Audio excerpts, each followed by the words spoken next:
संजू विखारे इकडे बघा, संजू विखारे प्रेस आहे, प्रेस मध्ये तुमची कशी काय तुम्हारी लेना क्या वहाँ बैठना था ना ऊपर तुमका वलीमे में होते राजू भालेराव अध्यक्ष अन्नप्रसाद फाउंडेशनतर्फे माननीय साहेबांना पाठवण्यात आहे। सर्व पत्रकार बांधव प्लीज एक 5 मिनिटं आपण थांबायचं आहे। या ठिकाणी आहेत, त्यांच्या पक्षाच्या वतीने या ठिकाणी ते महाविकास आघाडीला अर्थात चंद्रकांतजी खैरे साहेब उमेदवार यांना ते पाठिंब्याचं पत्र सुपूर्द करतायत। आधीही बरीच पाठिंब्याची पत्र या ठिकाणी आहेत, तर या तुम्ही अल्पोपहार आपण सर्वांनी घ्यायचं आहे प्लीज। हो स्वाजी थांबा ना, हो महाराज असं नाही करायचं। आता तुमचं ऐकलं ना मी एक तासभर, एक मिनिट थांबा। अरे घे ना गणेश, महायुतीचे चंद्रकांत खैरे साहेब यांना आपण पाठिंबा दिलेला आहे। तर सर आमच्या दर्शकांना काय सांगायचं? आज देशाचं राजकारण अगदी गढूळ झालेलं आहे। बेरोजगारीनं आणि महागाईनं कळस गाठलेला आहे।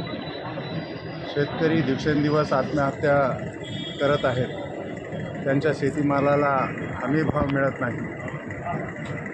गृहिणींचं बजेट कोलमडलेलं आहे आणि त्याशिवाय इतर अनेक असे प्रश्न आहेत की ज्याचा विसर या सरकारला पडलेला आहे। आणि म्हणूनच या ठिकाणी मी माझ्या राष्ट्रीय किसान बहुजन पक्षाच्या वतीनं या ठिकाणी उमेदवारी लढत होतो। प्रचार करत असताना माझ्या डोक्यातच आलं की नाही, मी हे सेक्युलर मतांची जर विभागणी केली तर निश्चितच या सत्ताधाऱ्यांना याचा फायदा होईल। आणि म्हणून मी माझ्या उमेदवारीचा त्याग करून आदरणीय चंद्रकांतजी खैरे साहेब यांना मी माझा जाहीर आणि बिनशर्त पाठिंबा या ठिकाणी दिलेला आहे। आणि कालच्या 2 सभा झाल्यानंतर गंगापूर आणि वैजापूर मला वाटतं त्याच वेळेला बजाज हे सन्माननीय मुख्यमंत्र्यांची एक पत्रकार परिषद चालू होती, सभा चालू होती आणि सन्माननीय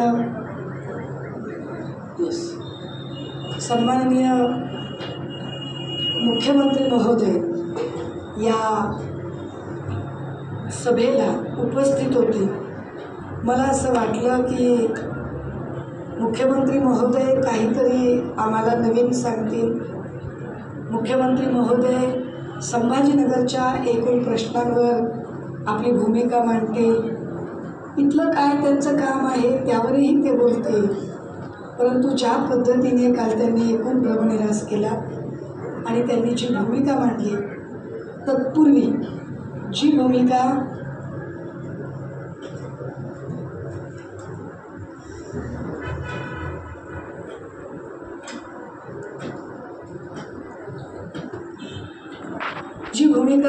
उमेदवार संदीपान भुमरे यांच्याकडून आली, हे काही वेगळं सांगायची गरज नाही की संभाजीनगरच्या नामकरणामध्ये काय काय अडथळे होते आणि ते कशा पद्धतीने दूर केले गेले।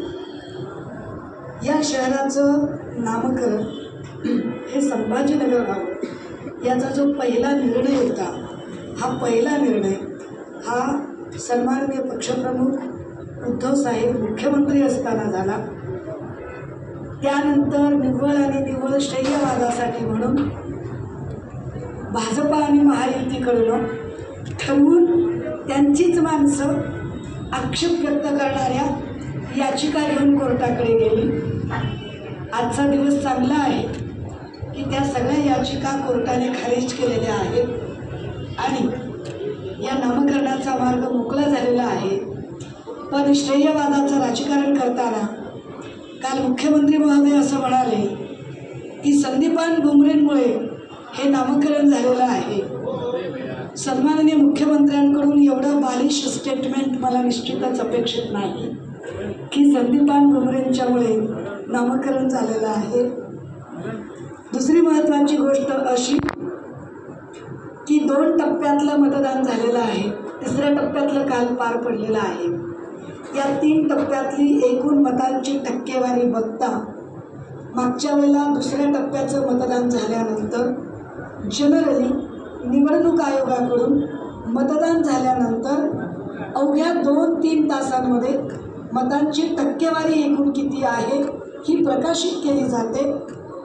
मात्र दुसऱ्या टप्प्यातलं मतदान झाल्यानंतर तब्बल 4 दिवसांनी निवडणूक आयोगाने मताची टक्केवारी प्रकाशित केली, जी मतदान झालेल्या दिवशीच्या टक्केवारीपेक्षा 2 ते 7 टक्क्यांनी वाढीव होती. ही 2 ते 7 टक्क्यांनी मतांची टक्केवारी वाढीव असणं हे आमच्यासाठी चिंताजनक आहे आणि सन्माननीय सर्व प्रिंट आणि डिजिटल माध्यमांच्या प्रतिनिधींच्या आम्ही हे तातडीने लक्षात आणून देणं गरजेचं आहे असं आम्हाला वाटतं. अगदी तीच गोष्ट कालही झाली. तिसऱ्या टप्प्यातलं मतदान झाल्यानंतर मतदान झाल्यापासून पुढच्या 1 ते 1.5 तासात जी मतांची टक्केवारी सांगितली गेली त्याच्यापेक्षा वेगळी मतांची टक्केवारी पुन्हा रात्री उशिरा जाहीर केली गेली, जे की अत्यंत वाईट आहे. मी मतांची टक्केवारी जरा आपल्याच्या समोर विशद केली पाहिजे. ती जी किती गंभीर बाब आहे. निवडणूक आयोगाने जाहीर केलेल्या एकूण मतांच्या टक्केवारीमध्ये 3 ते साधारणतः 5.75 एवढी ती टक्केवारी वाढीव सांगितलेली आहे. फेज 1 मध्ये मेल टर्नआउट हा 66.22% होता. फिमेलचा टर्नआउट हा 66.7% होता. थर्ड जेंडर टर्नआउट हा 31.32% होता आणि ओव्हरऑल जो टर्नआउट होता तो 66.1 होता. सेकंड फेजमध्ये मेलचा टर्नआउट हा 66.99% होता. फिमेलचा टर्नआउट हा 66.42% होता. थर्ड जेंडरचा टर्नआउट हा 23.86% होता. एकूण 66% 66.71% होता. पण यातली जी वाढ आहे जी 4 दिवसांनी प्रकाशित केली ती वाढ तब्बल 3.75% वाढलेली आहे. ही वाढीव मतांची संख्या कुठून आली, कशी आली याची उत्तरं एकदा आम्हाला अपेक्षित आहे. कारण आम्ही कॉप्या करून पास होणारे लोक नाही. आम्ही गेली 2 वर्ष मेहनत घेतोय. स्वायत्त यंत्रणांचा ससेमिरा लागलेला असताना सुद्धा स्वायत्त यंत्रणांचं दडपण काय पद्धतीने सत्ताधाऱ्यांच्या कच्छपी लागून काम करत आहे. ईडी, सीबीआय आणि इलेक्शन कमिशन या सगळ्यांचाच एकूण पक्षपातीपणा आम्ही बघत आहोत.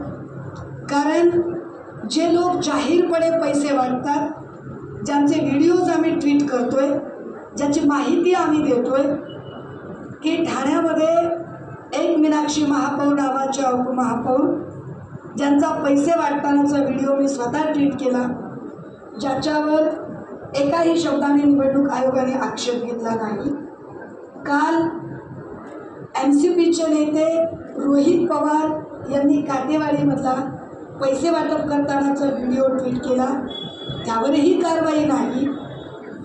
तिसरी गोष्ट, काल धाराशिव लोकसभा मतदारसंघामध्ये परांडाच्या बूथ सेंटरच्या समोर समाधान पाटील नावाच्या 27 वर्षीय आमच्या शिवसेना उद्धव बाळासाहेब ठाकरे पक्षाच्या पदाधिकाऱ्याचा जो निर्घृण बळी घेतला गेला, त्याच्याही संबंधाने अजूनही सरकारने कुठलीही संवेदना व्यक्त केली नाही.